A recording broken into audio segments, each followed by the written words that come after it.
அனைவருக்கும் வணக்கம். வியூவர்ஸ், நம்ம சிவா அருண் டிவி ஃபாலோவர்ஸுக்கு வந்துட்டு ஒரு சின்ன தகவல் சொல்லணும்னு நினைக்கிறேன். பொதுவாக பார்த்தீங்கன்னா இந்த பாயெல்லாம் பார்த்தீங்கன்னா உங்களுடைய கிராமப்புறங்கள்லேயும் நகரப்புறங்கள்லையும் சேல்ஸ் பண்ணிவிட்டு நிறைய பேர் வந்துட்டு விற்றுட்டு வருவாங்க. ஸோ அப்படி விற்றுட்டு வரும்போது அவங்க இந்த வெயில் மழையெல்லாம் பார்க்காம தன்னுடைய உழைப்பால் உயரணுங்கிறதுக்காக அவ்வளோ சிரமப்பட்டு விற்றுட்டு வருவாங்க. ஸோ அப்படி விற்கிறவங்க கிட்ட நம்ம வந்துட்டு ஒரு பேட்டி எடுக்கலாம். எனக்கு தெரிஞ்ச வரைக்கும் எந்த ஒரு சேனல்லையுமே வந்த மாதிரி எனக்கு தெரியல. ஸோ நம்ம வந்துட்டு இவங்ககிட்ட கேட்போம் எந்த மாதிரி இவங்க வந்து பாயை வந்துட்டு வாங்கிட்டு வந்து சேல் பண்ணுறாங்க அப்படின்னு சொல்லிட்டு இங்கே இருக்கக்கூடிய சேல்ஸ்மேன் அவர்களை கேட்போம். இங்கே எல்லாருமே காட்டுங்க ஒரு நிமிஷம். எல்லாருமே ஓய்வு எடுத்துகிட்டு இருக்காங்க. இவங்க எல்லாருமே ஒன்றா வந்துட்டு எடுத்துகிட்டு போய் விற்றுட்ருக்காங்க. நமக்கு பார்த்தோன்னே ஒரு ஸ்ட்ரைக் ஆச்சு. ஸோ நம்ம யதார்த்தமாக நம்ம நிறைய வீடியோஸ் பண்ணிகிட்டு இருக்கோம். ஸோ அந்த வரிசையில் பார்த்தீங்கன்னா இந்த வீடியோவும் இருக்கட்டும்னு சொல்லிட்டு பேட்டி எடுக்கலாம் அப்படின்ட்டு. ஸோ அண்ணா வணக்கம்ண்ணா. சொல்லுங்கள் சார். ஃபஸ்ட்டு நீங்கள் சாப்பிட்டீங்களா? சாப்பிட்டீங்க. நல்லா ஓய்வு எடுத்துகிட்டு இருக்கீங்க. ஆமாம் சார். எப்படிங்க இந்த நீங்கள் எல்லாருமே ஒன்றா சேர்ந்து தான் நீங்கள் வியாபாரத்துக்கு போவீங்க சார்? காலையில் 4 மணிக்கு எந்திரிப்போம். அவங்க லைனு பார்த்தீங்கன்னா 5 மணிக்கு கிளம்பி டீ சாப்பிட்டு 5 மணிக்கு அவங்க லைன் கிளம்பிடும். மத்தியான டைமில் சாப்பிட்டு வந்து இப்படி வருது. ஒன்றா உட்காந்து சாப்பாடு வீட்டிலேருந்தே எடுத்துகிட்டு வந்துடுவீங்க? இல்லை சார் கடை சாப்பாடு தான். நைட்டில் வேணால் போய் செஞ்சுக்கலாம். எவ்வளோ தூரம் நீங்கள் ட்ராவல் பண்ணுவீங்க? குறைஞ்சபட்சம் ஒரு 150-160 கிலோமீட்டர் ஒரு நாள். ஸோ பாருங்கள் வியூவர்ஸ், அதாவது ஒரு நாளில் 150 கிலோமீட்டர் வரைக்கும் அவங்க ட்ராவல் பண்ணுறாங்க சார். அப்போ வந்து உங்களுக்கு இவ்வளோ கிலோமீட்டர்ஸ் நீங்கள் ட்ராவல் பண்ணுறீங்கும் போது உங்களுக்கு எந்த அளவுக்கு வருமானம் இருக்குது சார்? வருமானம் கம்மி தான் சார். எவ்வளோ நிற்குது? நான் செலவு போகிற 700-800 நிற்கும் சார். ஞாயிற்றுக்கிழமைனா ஒரு 1000 ரூபா கிடைக்குங்க. அவ்வளோதான் கிடைக்குங்க. மற்ற நாளில் கட்டி அவங்க கூட வந்திருக்கோம். அதெல்லாம் வியாபாரத்தை பொறுத்து. இந்த பாய் வந்துட்டு என்ன ரேட்டு வருதுங்க சார்? அங்கேயே பார்த்தீங்கன்னா 200 வந்துடுதுங்க. தரத்துக்கு தகுந்த மாதிரி வருதுங்க. சும்மா சாதா பாயந்தான் ஒரு 100 ரூபா வருங்க. நல்ல தரமான பாயந்தான் 200 ரூபாய்க்கு மேலே தான் வருங்க. இப்போ விற்கிற பெட்ரோல் வந்து பார்த்தீங்கன்னா 115 ரூபா வரைக்கும் விற்கிது. நீங்கள் 150 கிலோமீட்டர் ட்ராவல் பண்ணுறீங்க. இது வந்து பார்த்தீங்கன்னா டிவிஎஸ் ஆமாம் XL 50 இதில் தான் நீங்கள் போகிறீங்க. மைலேஜ் வந்து உங்களுக்கு எவ்வளோ கிடைக்கும் சார்? மைலேஜ் என்ன 40 கிடைக்கும், 40-35 கிடைக்கும். முன்ன வந்து ஓரளவுக்கு பெட்ரோல் விலை கம்மியாக இருந்தது, ஓரளவுக்கு கட்டுப்படி ஆனதுங்க. இப்போ ரொம்ப மோசமாக இருக்குங்க.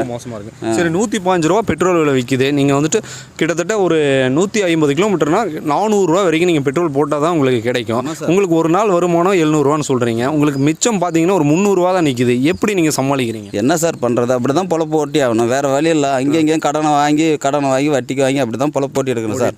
இது வந்து உங்களுடைய குலத்தொழிலுங்களாண்ணா? அதுதான் சார் பரம்பரை தொழில் சார். வேறு தொழிலும் மாற்றிக்க முடியல. ஜனங்க நாம் முதல்ல போட்டு எடுத்தா தான் முதல்ல தள்ளி கூட கேட்குறாங்க.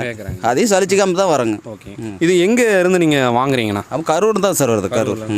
கரூர் வருது, சேலத்துலேருந்து வருதுங்க. சரிங்க. இது என்ன புல்லில் வந்து இது நெய்கிறாங்க? இது ஒரு கிழங்கு சார். கிழங்கு அது வந்து நெல்லம்பல்லு மாதிரி ஒரு நாள் தண்ணி காட்டி ஆகணும். இதுக்கு வந்து பராமரிக்கிறது பார்த்தீங்கன்னா ஒரு 50 ஆளுக்கு பக்கமாக வேணும். உங்களுடைய சொந்த ஊர் எதுங்க? சொந்த ஊர் சேலம் சார். சேலத்துலேருந்து நீங்கள் வந்து இப்போ கோவை மாவட்டத்தில் இருக்கக்கூடிய அன்னூர் பகுதியில் இருக்கக்கூடிய கிராமங்களுக்கு நீங்கள் விற்கிறதுக்காக வந்திருக்கீங்க. எப்படிங்க இன்றைக்கி எந்த அளவுக்கு வியாபாரம் போச்சு? ரொம்ப மோசம் சார். இன்றைக்கெல்லாம் ரொம்ப மோசம். கட்டே அவுக்க முடியல சார்.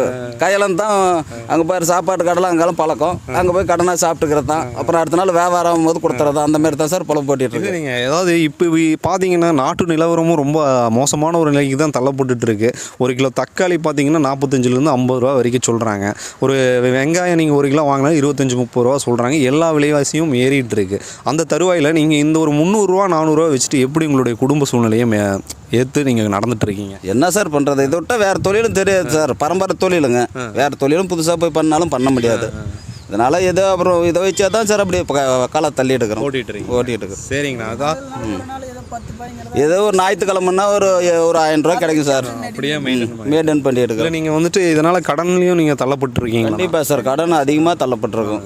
2 ஆண்டுகளாக பார்த்தீங்கன்னா ஒரு கோரப்படியில் மாட்டி ரொம்ப சிரமப்பட்டுருப்பீங்க. எல்லாருக்குமே ஒரு வியாபார ரீதியாகவும் அடிபட்டுருக்கீங்க. ஒன்றும் மேலே அந்த கொரோனாவிலேருந்துமே ஒன்றுமே தலை தூக்க முடியல சார். ஒன்றும் பண்ண முடியலைங்க.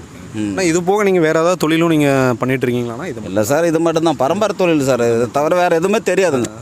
இதுதான் உண்மை. எத்தனை ஆண்டுகளாக இதில் பணி முடிச்சுட்டு? இது எங்கள் அப்பா காலத்துலேருந்து செஞ்சுட்டு வரேங்க. அவங்க அப்பா காலத்துலேருந்து செஞ்சுட்டு வரேங்க.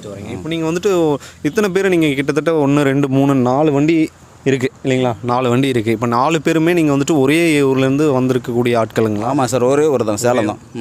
அப்படி வந்துட்டு இங்கேருந்து நீங்கள் தங்கி நீங்கள் வியாபாரம் பண்ணுறீங்க. ஓ சரிங்கண்ணா. இப்போ நீங்கள் வந்து குறிப்பிட்ட நாட்களுக்கு ஒரு டைம் நீங்கள் வேறு ஏரியாவுக்கு நீங்கள் போயிடுவீங்களா? இல்லை சார், பார்த்தீங்கன்னா இங்கே திருப்பூர்னா திருப்பூர் ஞாயிறு திங்கள் சுற்றுவோம். அப்புறம் செவ்வாய்க்கிழமையிலேருந்து இப்படி அன்னூர் மேட்டுப்பாளையம் அந்த மாதிரி வருவாங்க. கோயம்புத்தூர் சம்பல் டேட்டு பார்த்து ஒவ்வொரு ஏரியாவும் பார்த்து போவோம்.